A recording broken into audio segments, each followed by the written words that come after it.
चौकी फोन कर दिया कि साहब ये लोग आए, साहब इनने ठग लिया, है ना। और दरोगा जी के बाद रिपोर्ट लिखी। मैं उस दिन लखनऊ था, दरोगा जी ने रिपोर्ट लिखी थी। दरोगा जी गोपाल सिंह से उसके साथ बात हुई, इन्होंने कोई बात नहीं, हम छोड़ दें। उधर क्या हुआ, पूर्व मंत्री बसपा वो सपा, पूर्व MLC और मौजूदा MLC, ये चारों मंत्री आके बैठे और और लड़कियों को 2 महीना चली गई।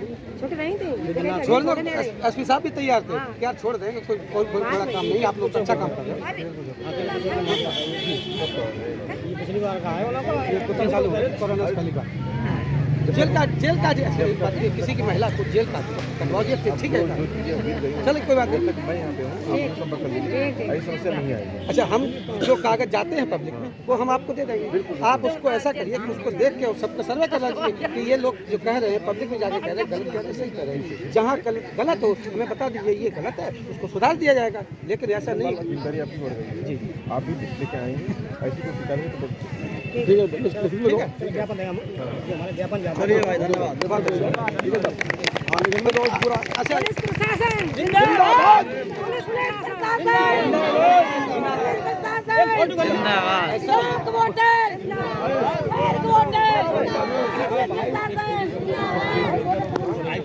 जाएंगे तो आपने बुलाया है, जाएंगे। इसलिए मैंने भी सरकार को अल्टीमेटम पे भेज दिया है।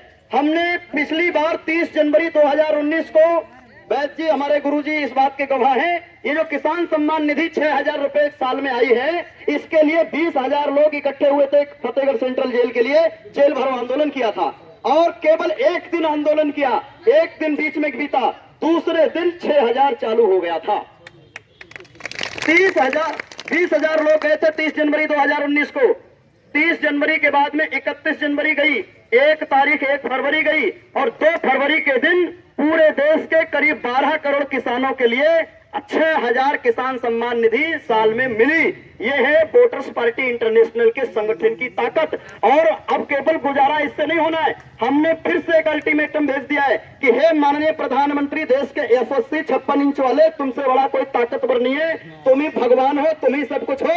अगर ऐसा ही है तो फिर इतने 56 इंची छाती दब क्यों जाती है? ये वोटर पेंशन का पैसा बांटने में किसका डर आपको है, जरा ये बताओ हमको। ये 56 इंची सीने वाला जब प्रधानमंत्री डरेगा तो फिर वोटरशिप कौन दिलाएगा? इसलिए हमने कहा है कि अब अपने 56 इंची सीने की ताकत दिखाओ। टाटा, बिरला, अंबानी, अडानी जो भी वोटरशिप को रोके पड़े हैं उनसे लड़ो। और 23 मार्च भगत सिंह का बलिदान दिवस है। भगत सिंह के बलिदान दिवस पर हम बलिदान आंदोलन का आगाज कर दिए हैं। अब बलिदान होगा या वोटरों का पैसा मिलेगा, समझे? या तो देश के 90 करोड़ वोटरों के खाते में 8,435 रुपए महीने भेजा जाएगा, और नहीं तो बलिदान आंदोलन के तहत हमने संकल्प एक नीति बनाई हुई है। हम 23 मार्च 2023 से शुरू करेंगे और 23 मार्च 2024 तक उसको अनवरत 1 साल तक चलाएंगे। हम एक दूसरे की कड़ी से कड़ी जोड़ते हुए अपना एक विशाल क्रांतिकारियों का, बलिदानियों का एक समूह तैयार कर रहे हैं। और अगर 23 मार्च 2024 तक पैसा नहीं डाला गया तो हम जितने लोग ये बलिदान करने के लिए तैयार हैं, बाकायदा उसमें जान देने की शपथ लेनी पड़ेगी कि अगर पैसा नहीं डाला 23 मार्च 2024 तक तो उतने लोग, जितने लोगों के हलफनामे में भरूंगा, वो सब के सब या तो अपने आप फांसी लगाएंगे या अपने आप मतलब जो है आत्महत्या करेंगे, या और उसका मुकदमा प्रधानमंत्री पर लिखवाएंगे। भाई, वोटरशिप नहीं देने की वजह से हम मतलब जो है प्रताड़ित हैं और अपनी आत्महत्या कर रहे हैं, और या फिर सरकार गोलियों से हमको उड़ाएगी। अब जो ऐसा करेंगे हम वो ऐसे लोगों की फौज बना रहे हैं।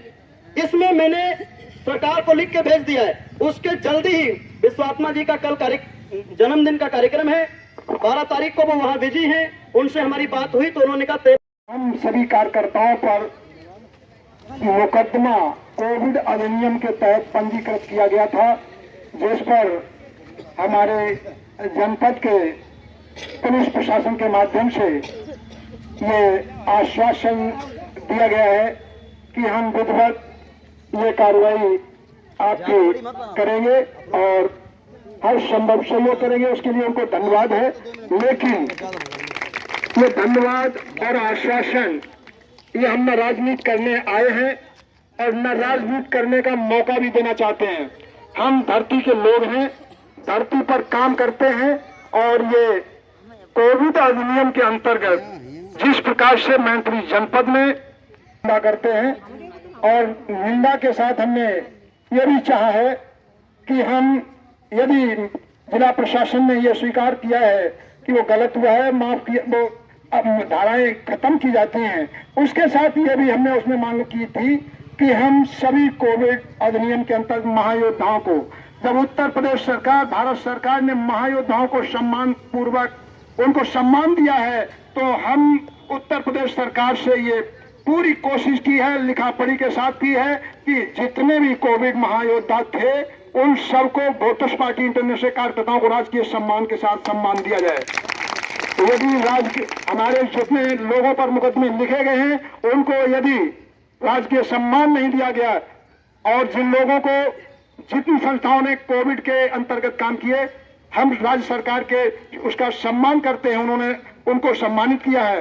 लेकिन वोटर्स पार्टी इंटरनेशनल ने पूरे उत्तर प्रदेश में विश्वव्यापी कोरोना महायज्ञ किया, और उत्तम हवन सामग्री से, आयुर्वेदिक हवन सामग्री से और गाय के घृत से संपूर्ण उत्तर प्रदेश में हवन करते हुए 1 अक्टूबर से 5 अक्टूबर तक लगातार क्रमिक चलता हुआ हवन, और महामहिम राज्यपाल के गृह कार्यालय पर पूरे लखनऊ को हवन से सैनिटाइजर कर उनको ज्ञापन दिया गया। किसी भी प्रकार से कोई अड़चन नहीं आई, और ये दुर्भाग्य रहा है मैनपुरी जनपद के कि उनको हम कम शब्दों में सुशोभित करें।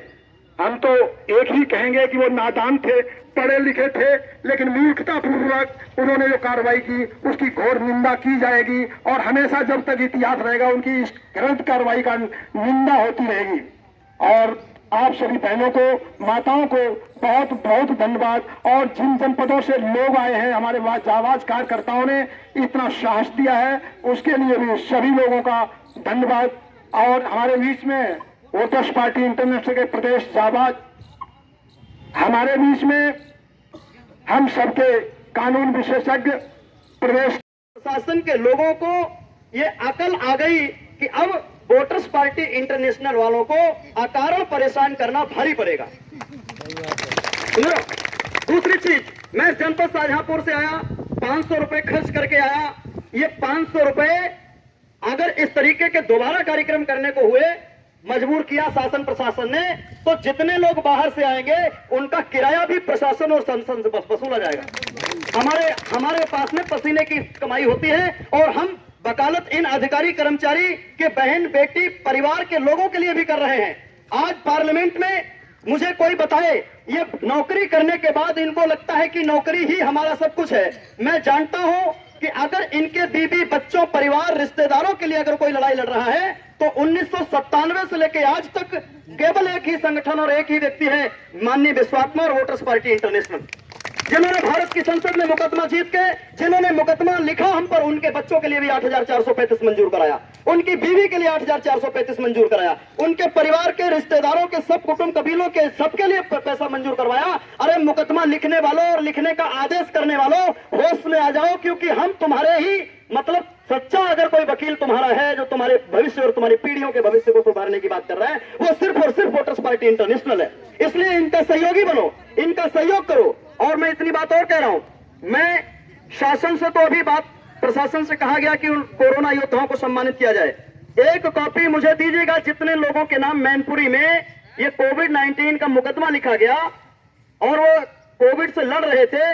सिटीजन वेलफेयर सोसाइटी मेरा एक संस्था है, सिटीजन वेलफेयर सोसाइटी अपने संगठन की तरफ से उनको प्रशस्ति पत्र और कोरोना योद्धा का प्रमाण पत्र देकर के सम्मानित करेगी। मेरे लिए वो लिस्ट आप मतलब जो है दे दीजिएगा, और फिर कोई कार्यक्रम की तारीख लगाइए, मैं यही आकर के सबको सम्मानित करूंगा। दूसरी चीज, एक बात और है, यहाँ पर जितने लोग आए हैं ये बात तय मान लें कि 8,435 रुपए मिलेगा ही।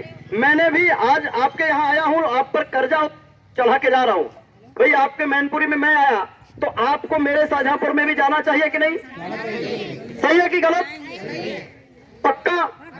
आप लोग ये कह के छोड़ देते कि अरे वहां ट्रेन का साधन नहीं है, वहां बस का साधन नहीं है। अच्छा एक बात बताओ, अगर आपकी बहन या बेटी या बेटे की रिश्तेदारी कहीं दिल्ली में है तो जाते नहीं है क्या? जाते हैं। अगर आपकी लखनऊ में है तो जाते नहीं क्या? मुंबई में है तो जाते नहीं है क्या? जब रेल होती तभी जाते हैं क्या? अरे भाई अलग बात है, रेल नहीं है। मैं मैनपुरी के सभी सुनो अदित जी, तो रह जाए तो साहब को आके एक एप्लीकेशन में लिख के देना, साहब ये और रह गई और खत्म करवा। ये नंबर बताइए अपना, ठीक है? जो भी रहे